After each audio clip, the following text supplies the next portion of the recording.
As of today, the war in Ukraine is still going. It's been grinding on for years now. Missile strikes, drone swarms, trench lines that barely move for months at a time. It's easy to picture this as a war fought entirely with tanks and artillery on a map along a front line. But some of the most important battles in this war were never fought anywhere near that front line at all. Some of them were fought inside office buildings, hundreds of miles from any soldier, using nothing but a keyboard. This is one of them. Years before Russian tanks ever crossed into Ukraine, before the missiles, before any of it, Russia had already found a way to reach deep into Ukrainian territory and hurt ordinary people without firing a single shot. It happened 2 days before Christmas in 2015. In a control room in western Ukraine, a power grid operator is having an ordinary Wednesday, until his mouse starts moving on its own. Not lag, not a glitch. The cursor clicks through menus he didn't open, selecting breakers he didn't choose. One by one, they switch off. He picks up the phone to report it. Dead. Someone made sure of that too. Within minutes, 30 substations go dark. 230,000 people lose power in the dead of winter. It's the first time in history a cyberattack has turned off the lights for real people. Not a warning, not a drill. A blackout on command from a keyboard hundreds of miles away. And the strangest part isn't the blackout. It's what it took to get there. 8 months of silence and one email nobody thought twice about opening. Go back to spring 2015. An employee at the power company gets an email. Attached, an Excel file, the kind that lands in inboxes 100 times a day. One click on Enable Content, and the door's open.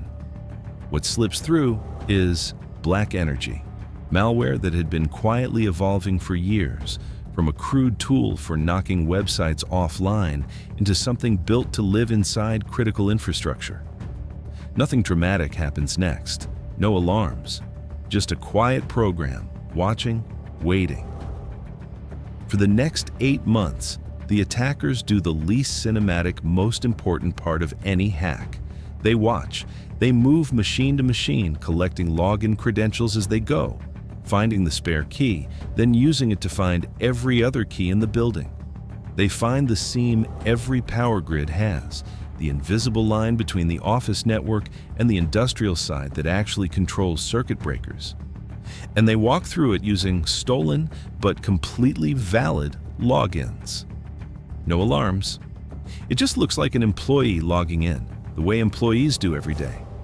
By December, they don't just have access. They have a map of the network, the equipment, exactly which breaker feeds, which neighborhood. They pick December 23rd, holiday week, skeleton crew. Nobody watching too closely. Here's what happened, minute by minute. Operators at 3 companies watch their own software turn against them. Cursors moving on their own. Breakers switching to open, one after another. 30 substations go down.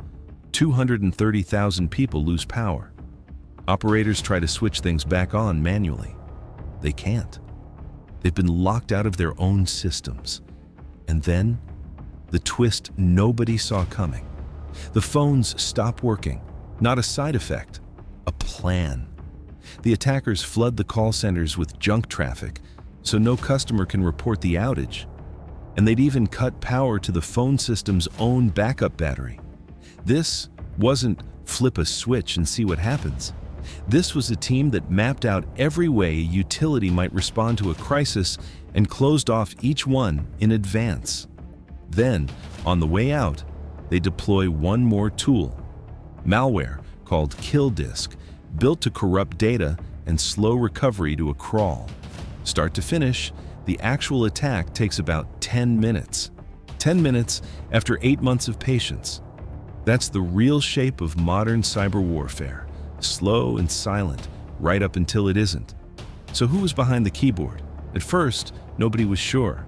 Suspicion initially fell on a different, more famous group, Fancy Bear, linked to Russia's military intelligence agency, the GRU. Weeks of forensic work later, investigators pinned it on someone else. A group researchers had quietly tracked for years under a name that sounded almost too dramatic to be real. Sandworm. The name comes from references to Dune, buried in the group's own malware code, a hidden power moving unseen beneath the surface. Too fitting not to use. It took until February 2016 for a US official to publicly say what everyone suspected. This was Russia. It took Ukraine a full year to say the same thing officially. Later, a 2020 Justice Department indictment tied the group to a specific unit inside Russian military intelligence, Unit 74455. Not a criminal gang, a military unit with a chain of command, doing this as a job. Why this? Why a power company in western Ukraine on a Wednesday before Christmas? Because this didn't happen in a vacuum. Russia and Ukraine had already been at war for a year and a half by then. A conflict that began in 2014 with the annexation of Crimea and fighting in the east.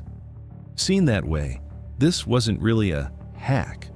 It was a message sent through a power line instead of a missile. Proof that Russia could reach past the front lines and touch ordinary life in a city with no soldiers anywhere near it. Researchers call it hybrid warfare. No flag on it. Nobody has to admit to anything, but everyone affected knows exactly what happened. And this wasn't the end of the experiment. It was the pilot episode. On December 23, 2015, Sandworm proved a small, patient team could reach into a power grid and turn a city's lights off on command.